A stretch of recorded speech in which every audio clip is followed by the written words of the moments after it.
Yelah tu kan, saya pun agak pelik juga kan bila tiba-tiba Ayo Malaysia datang satu benda yang baru kan. Ini satu lagi YB bila YB cakap akar umbi bawah ni, saya pun yalah kadang yang kalah tu duk mai sembang kan saya. Kami ni tak boleh dah dia say weh. Kan nak pi dengan ketua ni. Selalu yang yalah Dr. Fuziah cakap lah kan. Biduk berlalu, kiambang bertaut. Dalam selalu live saya cakap, kita ni bukan kiambang. kita bukan kiambang, bukan pokok. Kita manusia. Ini yang saya duk kata selalu sampai orang naik angin kat saya. Jadi betul ya, saya tak terfikir tau bila kiambang bertaut. Kita kan kiambang. Kita bukan kita kiambang. Ada hati. Kita ada hati, ada perasaan kan. Jadi saya kata tak apalah. Saya kata saya nak tanya jugalah. Kalau saya terjumpa YB Rafizi lah, dan malam ni saya jumpa lah. Pepatah ni bolehkah YB? Apabila jadi ni, adakah kalau kita tak berbetulkan dia akan nak bertaut ni? Kita nak pilihan raya ni tak lama lah YB. Tak, saya percaya lah yang kami tak mau. Saya memang percaya lah pepatah orang Melayu lama-lama ni, orang tua-tua ni pandai cerdik lah kan. Tapi macam DSA kata lah, sama ada dia betul-betul perlambangan yang tepat lah kan. Ini kalau apa nama ni kiambang bertaut ni kan. Kalau kamu dah pergi racun kiambang tu, kau sembuh racun semua, dia nak bertaut macam mana dia mampu apa ni kan. Jadi saya tengok dalam keadaan yang berlaku dalam parti inilah daripada saya ingat pemilihan yang pertama saya perhatikan 2001 kan. Saya rasa payah sedikit kali ni lah. Dia payah sedikit kali ni dia bukan sebab kalah. Satu dia sebab cara dia. Satu lagi dia sebab watak-watak yang dibawa masuk. Sebab sebenarnya dekat kawasan masing-masing ni, katakanlah kat Jitra ke apa kan, orang PKR ni bukan ramai pun. Muka-muka tu lah juga daripada dulu. Dia lawan dia tengok, Allah, orang tu bawa orang lagi ramai kan. Jadi dia menang, tak apa. Dia marah-marah sekejap, dia balik dia kira balik untuk pemilihan akan datang kan. Tapi perkara yang berlaku kali ini ni dari segi persoalan ialah dari segi ketelusan sistem pemilihan, sama ada keputusan itu betul-betul melambangkan apa yang diundi semua.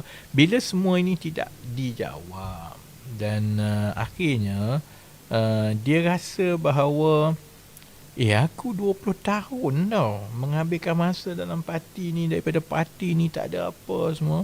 Tiba-tiba bila dah menang macam ini kau layan aku. Itu soal hati tau.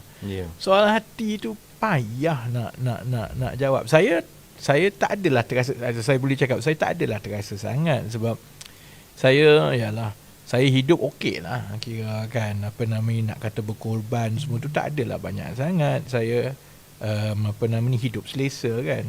Tapi untuk orang lain yang tak pernah merasa apa-apa daripada parti ni tau, dia wakil rakyat pun dia tak pernah, hatta ketua kampung pun dia tak pernah dapat, tapi dia setia lah, dia jenis yang pasang bendera semua ni berpuluh-puluh tahun ni. Dia bukan soal kecewa kalah, saya ingat dia soal hati dia yang dia rasa tak apalah, ni bukan lagi tempat untuk aku kerana aku dah tak kenal tempat ni. Yang itu yang berbahaya sekarang. Yang saya rasa Fuziah, dia bagi ceramah motivasi ni tak jadi kan. Jadi sama macam contohnya bila reformasi berlaku 98, orang-orang UMNO yang meninggalkan UMNO masa tu kan. Sebahagiannya tu awal-awalnya kerana kemarahan mungkin Anwar Ibrahim dipecat lah.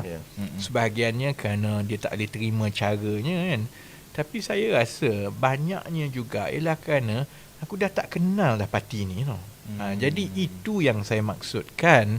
Jangan dalam kegilaan kita berebut kuasa, jawatan semua hanya untuk tu, sampai kita buat orang rasa macam ini bukan rumah aku dah. Bila orang dah sampai ke peringkat ini bukan rumah aku, bahaya. Sebab dia tak pernah dapat apa tau.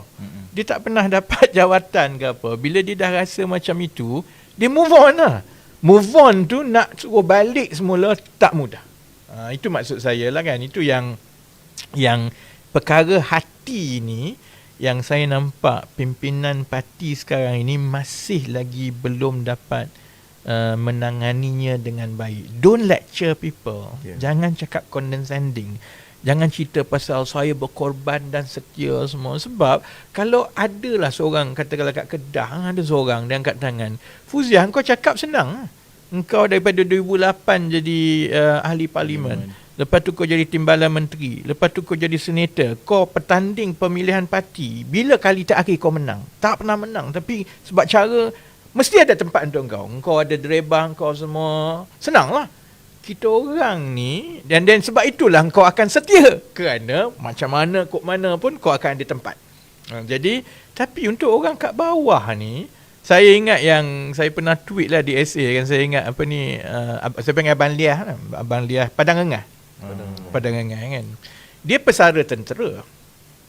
Masa zaman-zaman PKR tak ada orang nak masuk tu, tahun 2008, 2013 kan. Masa tu lah PKR 2008 tu nampak naik sikit kan.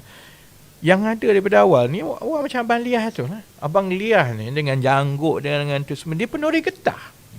Lepas dia bersara askar, tak ada orang. Jadi dia lah jadi ketua cabang di situ kan. Dia tak berniat pun untuk jadi calon. Dia tak pernah jadi calon. Saya ingat 2008, siapa dia tak ingat siapa bertanding kat situ. 2013, Dr. Mio daripada Setiawangsa, I think pergi bertanding. 2018, orang lain. Dia yang buat kerja ni, pasang semua kan. Jadi bila satu hari dia rasa, tak apalah, aku orang bodoh, penori getah, korang tak nak dengar. Dia balik penori getah lah. Once dia pergi menori getah, dia tak peduli dah. Tak mudah tau. Sebab bukan seperti Fuziah yang pernah dapat apa-apa. Dia tak pernah dapat apa-apa. Bila dia pergi buat kerja parti semua ni, dia tak pergi menori getah lah, kena beli air untuk orang. Dia pesara tentera je, gaji 200 bulan dengan menori getah.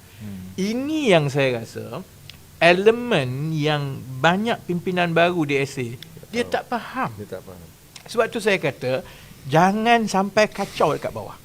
Kamu nak dengan sama korang, Samsul Iskandar ke, Azman Bidin ke, Chang Mingkai ke, nak susun kat atas ni, kamu susun dekat Seri Perdana tu okey.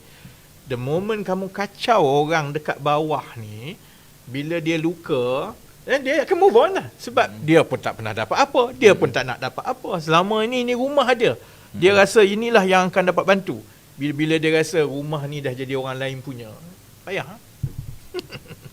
Okay, Lepas ni popular lah Abang Liah. Orang pergi cari dia dekat Padang Engas. Okay,